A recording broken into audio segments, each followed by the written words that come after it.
Hey friends, I am having a crafternoon at my house this afternoon, and one of the things that we're going to make is a wrap for a mini loaf of banana bread.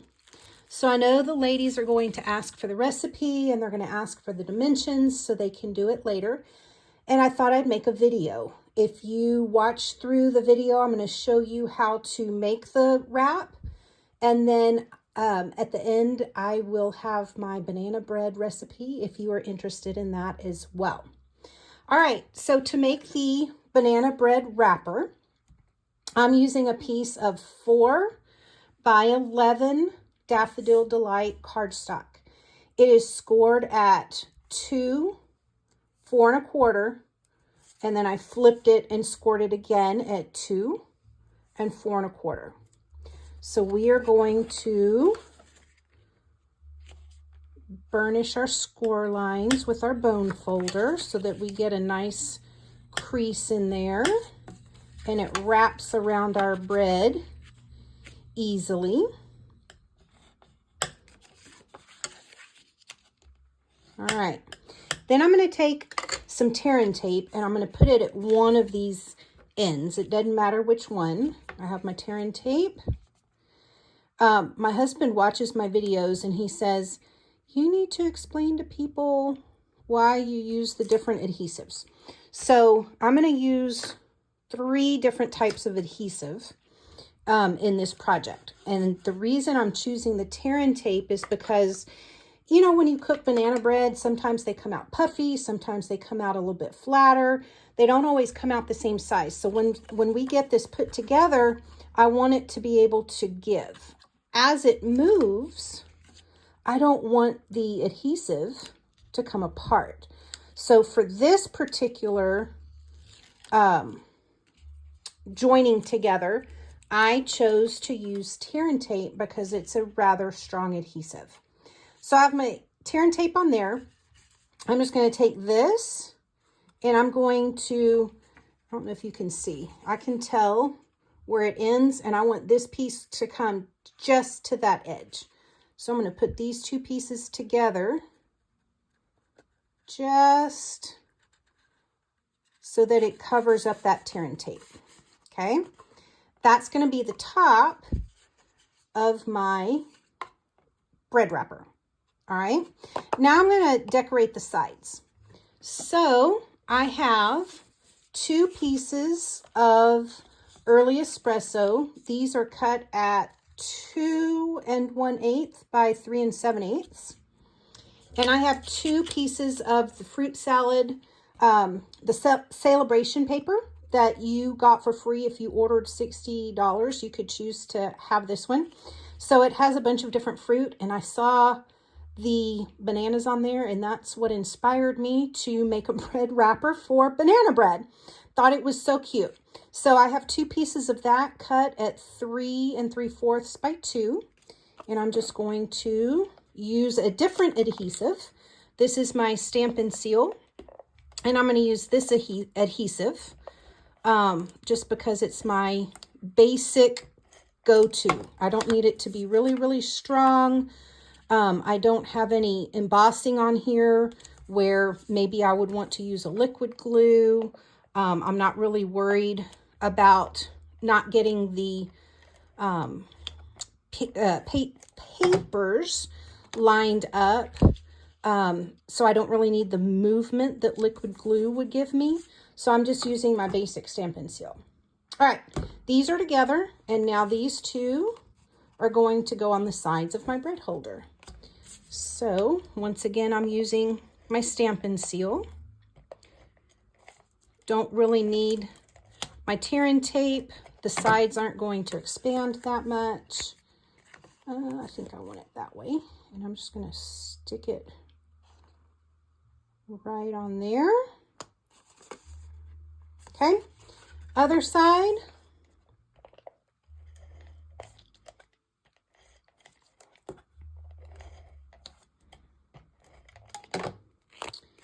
And I think I want it to go that way. So I'm just going to stick that right there. All right, sides of my bread wrapper are done. Now I'm going to decorate the top. So for the top, I have a piece of Daffodil Delight that is cut at 4 by 2.5. A piece of Early Espresso that is cut at 3 7/8 by 2 3/8. And then once again, a piece of the fruit salad DSP that is cut at 2 1/4 by 3 3/4. And I'm going to put all of that together. I love this idea. It'd be so cute to wrap this up, give it away, sell it. If you sell banana bread, why don't you make a cute little wrapper for it? That DSP that I'm talking about, the fruit salad Sale-a-Bration DSP, has a bunch of different kinds of fruits in there. It'd be cute to make some cupcakes or something else, and make a cute little wrapper holder for your baked goods. Okay, this is going on the top. Now this is where I was saying I'm using 3 different adhesives. So I used my tear and tape because I wanted that good strong hold at the top. Just my basic Stampin' Seal. Now I'm going to use some dimensionals.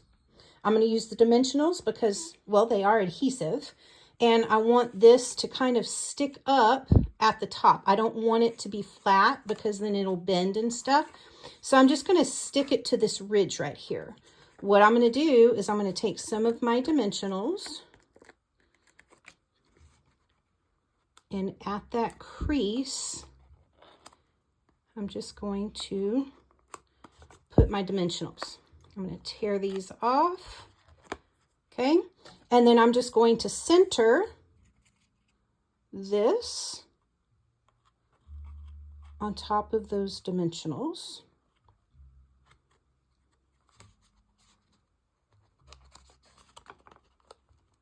Okay, and then I want my sentiment.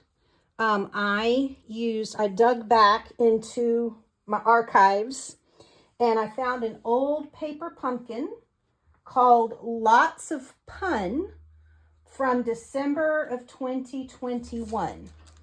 And it looked like this, and it had different fruits, and then it had I'm sorry, that's the pits that you could use with the cherries. A toast to your success. There's bread and so on. And I just pulled out the 3 that went with the bananas. So there's Thanks a Bunch, Peel Better Soon, and Celebrate Go Bananas. And the ladies today are going to have an option of which one they want to use. And I'm going to use my dimensionals on this again. I chose Peel Better Soon. And I'm going to use the mini dimensionals right there. I really do want one more in the middle. Let me check my, yep, I have some more. I'm going to peel one more off of here. All right, taking these dimensionals off, the backings off. And I'm going to pop this. Let's pop it right there. Peel Better Soon. Super cute. And then I'm going to get my banana bread back out. And it is going to slide right in there. Voila! How cute is that? Okay, stay tuned. If you want my banana bread recipe, keep watching, and I will have some photos and the ingredients list with measurements and so on. Enjoy. I love baking and I love crafting, so this was the perfect activity to combine both of my loves. Thanks for being here, and happy stamping.